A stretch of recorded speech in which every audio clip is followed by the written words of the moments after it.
இப்போ நம்ம பார்க்கக்கூடிய சாப்டர் நம்பர் 6 C++ல இருக்கக்கூடிய ப்ரோக்ராம் பாலிமார்மிசம்ஸ்.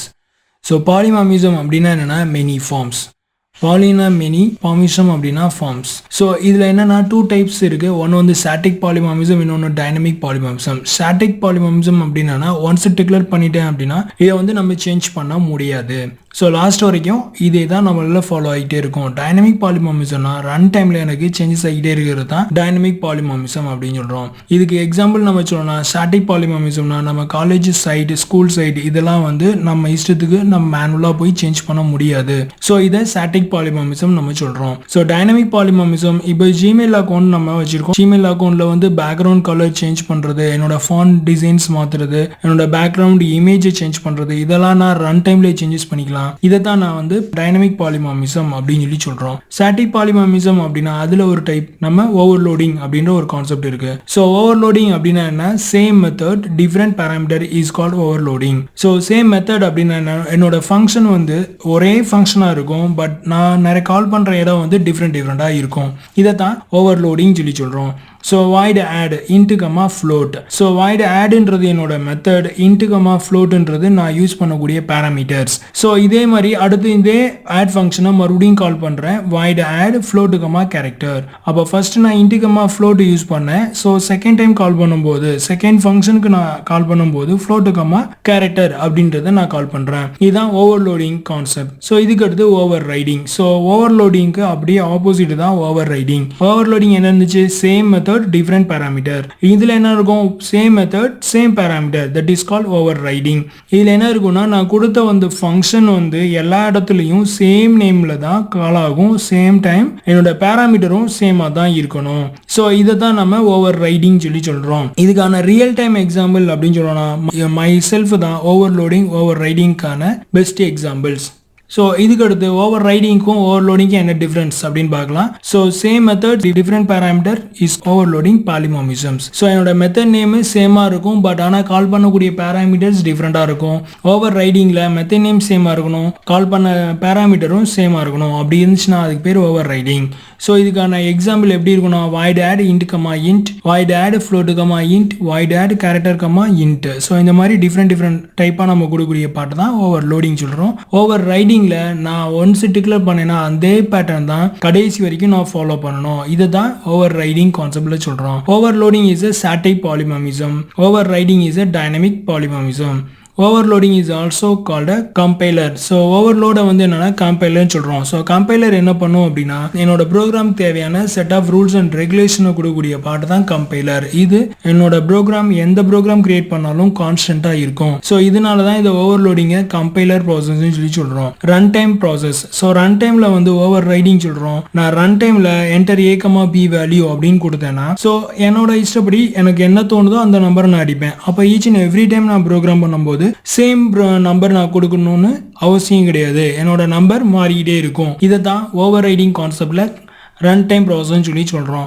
இதுக்கான real time example my self. ரெண்டுக்குமே நம்ம ரியல் டைம் எக்ஸாம்பிள் அப்படின்னு பார்த்தோம்னா மை செல்ஃப் தான் இதில் ஃபாலோ பண்ணுறோம். ஸோ இதுக்கான ப்ரோக்ராமை நம்ம எக்ஸிக்யூட் பண்ணி பார்க்கலாம். ஸோ பாலிமார்மிசத்துக்கான ப்ரோக்ராம்ஸை நம்ம பார்க்கலாம். ஸோ இதில் ஹெடர் ஃபைல் நம்ம ஆட் பண்ணிடுறோம். iostream.catch அப்படின்ற ஒரு ஹெடர் ஃபைல்ஸ் இதுக்கு நம்ம ஆட் பண்ணுறோம். இதுக்கப்புறம் conio.catch ஆட் பண்ணுறோம். கிளாஸ் வந்து நான் என்ன வச்சுருக்கேன்?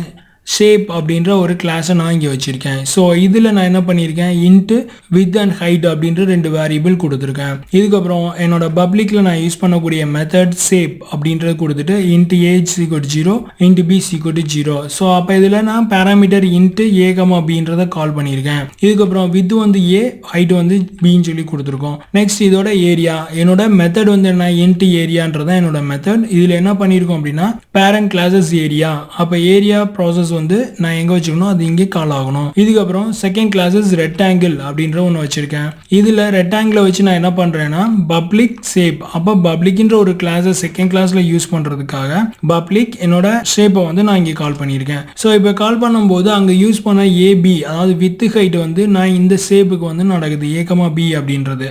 அப்போ என்னோட ஏரியாவுக்கு வரும்போது ரிட்டர்ன் என்ன ஸ்டேட் பண்ணுறது? Width multiply height. அப்போ வித்தையும் ஹைட்டையும் மல்டிப்ளை பண்ணி என்னோட ரிசல்ட்டை கொடுக்கணும். இதுதான் நான் ரெக்டாங்குலர் வச்சிருக்கக்கூடிய ஏரியாஸ். ஸோ இந்த ஏரியா தான் எங்கே வச்சிருக்கோம்னா ஃபர்ஸ்ட் கிளாஸில் ஒரு மெத்தடாக வச்சிருக்கோம். இந்த மெத்தட் யூஸ் பண்ணுறதுக்காக தான் இங்கே நான் பப்ளிக் ஷேப் அப்படின்றத நம்ம கொடுக்குறோம். இந்த யூஸ் பண்ணக்கூடிய இந்த கோலன் வந்து என்ன அப்படின்னா ஸ்கோப் ரெசல்யூஷன் ஆப்ரேட்டர் அப்படின்னு சொல்லுவோம். இது மூலமாக தான் நம்ம கால் பண்ணி என்னோட ப்ராசஸை எடுத்துகிட்டு வரோம். ஸோ நெக்ஸ்ட் இது வரைக்கும் நம்ம பார்த்தது எல்லாமே கிளாஸ் தான் கொடுத்துருக்கோம், இன்னும் மெயின் ஃபங்க்ஷனுக்குள்ளே போகல.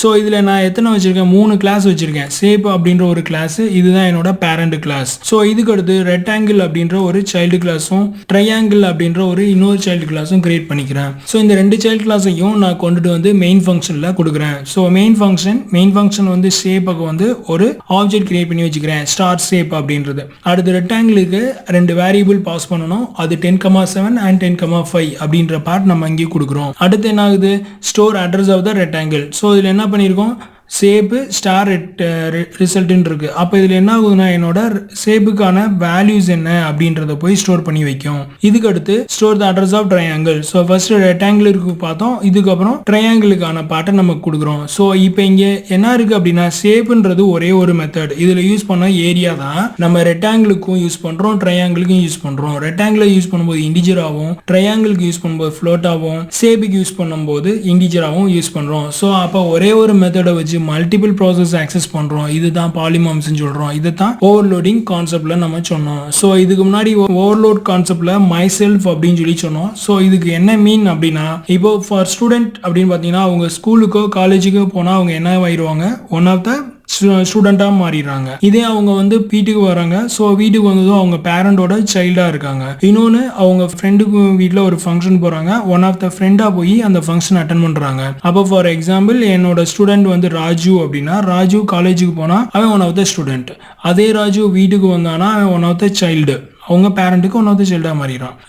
இந்த ராஜு வந்து மறுபடியும் ஒரு ஃப்ரெண்டு ஃபங்க்ஷனுக்கு போகும்போது அந்த ராஜுன்ற ஒருத்தன் தான் ஃப்ரெண்ட் ஃபங்க்ஷன் போகும்போது ஃப்ரெண்டு குரூப்பில் இருக்கான். ஸோ அப்போ ராஜுன்ற ஒரு மெத்தட் வந்து டிஃப்ரெண்ட் பேராமீட்டரை கால் பண்ணுறோம். அப்போ காலேஜ்ன்ற ஒரு பேராமீட்டர் கால் பண்ணும்போது ஸ்டூடெண்ட்ன்ற ரிசல்ட் கிடைக்குது, பேரண்ட்ன்றதை கால் பண்ணும்போது சைல்டுன்ற ரிசல்ட் கிடைக்குது, அதுக்கப்புறம் ஃப்ரெண்டுன்ற ஒரு மெத்தடை கால் பண்ணும்போது ஃப்ரெண்ட்ஸ் அப்படின்ற ஒரு மெத்தடில் வரான். ஸோ அப்போ ராஜுன்ற சேம் மெத்தட் வச்சு டிஃப்ரெண்ட் பேராமீட்டர் பாஸ் பண்ணக்கூடிய எக்ஸிக்யூட்டிவ் பார்ட் தான் ஓவர்லோடிங் கான்செப்ட்.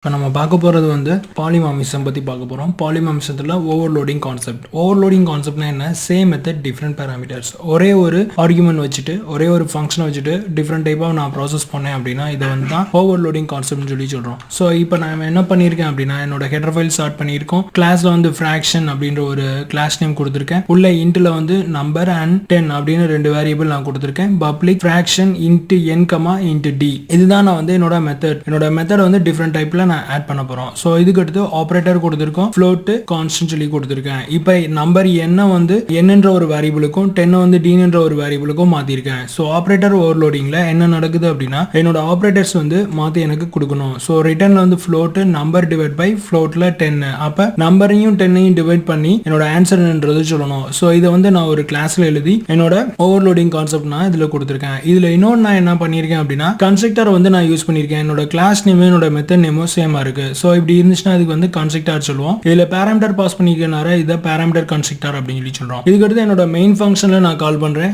CLRSE என்ற ஒரு கிளியர் ஃபைல்ஸ் வந்து நான் இங்க போட்டிருக்கேன். இதுக்கு அடுத்து ஃபிராக்ஷன் அப்படின்ற என்னோட கிளாஸ் நேமை கொடுத்து f2,5 அப்படின்ற 2 நம்பர்ஸ் நான் கொடுத்திருக்கேன். ஃப்ளோட்ல values equal to f அப்படின்றது என்னோட ஃப்ளோட்ல வந்து என்னோட ரிசல்ட் ஃப்ளோட்டிங் வேல்யூல காமிக்கணும்ன்றதுக்காக வேரியபிளை f ன்னு சொல்லி கால் பண்ணிருக்கேன். the final output is val வந்து நான் என்னோட வேரியபிள் valன்ற ஒரு வேரியபிளை வந்து என்னோட ரிசல்ட்டை பிரிண்ட் பண்ண வைக்க போறேன். ஸோ இப்போ கம்பைல் பண்றோம், எக்ஸிக்யூட் ஆகிறேன். the value is 0.2. ஸோ இதில் என்ன நடந்திருக்குன்னா 2ஐயும் 2,5 அப்போ 2/5 அப்படின்றத பண்ணி என்னோட ப்ராசஸ் என்னன்னு சொல்லி கொடுத்துருக்காங்க. இப்போ நான் இந்த இடத்துல என்னோட ஃப்ராக்ஷன் வேல்யூ மாத்துறேன். ஃப்ராக்ஷன் வேல்யூ 14,5 அப்படின்னு கொடுக்குறேன். No error. So 2.8 is my values. So மறுபடியும் இதில் போய் 8ன்னு போடுறேன். 14,8 அப்படின்ற ஒரு வேல்யூ கொடுக்குறேன். So 1.75 this is my answer. So இதுதான் நம்ம ஓவர்லோடிங் கான்செப்ட்ல நம்ம கொடுத்துருக்கோம். ஸோ ஓவர்லோட்னா என்னன்னு சொன்னோம், same method different parameters. So ஒரே மெத்தடை வச்சு இங்கே ஃப்ளோட்ன்ற ஒரு மெத்தட், இங்கே நோ ஆர்குமெண்ட்ஸ், இங்கே ஃப்ளோட்ன்ற அதே மெத்தட் சம் ஆர்குமெண்ட் நான் வந்து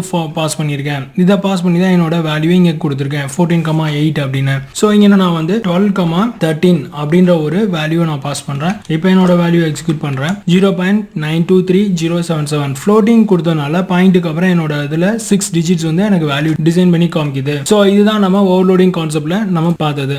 ஸோ ஓவர்லோட் அப்படின்னா என்னன்றது நல்லா இந்த ப்ரோக்ராம் மூலமா உங்களுக்கு அண்டர்ஸ்டாண்ட் ஆயிருக்கும்னு நினைக்கிறேன். Thank you very much.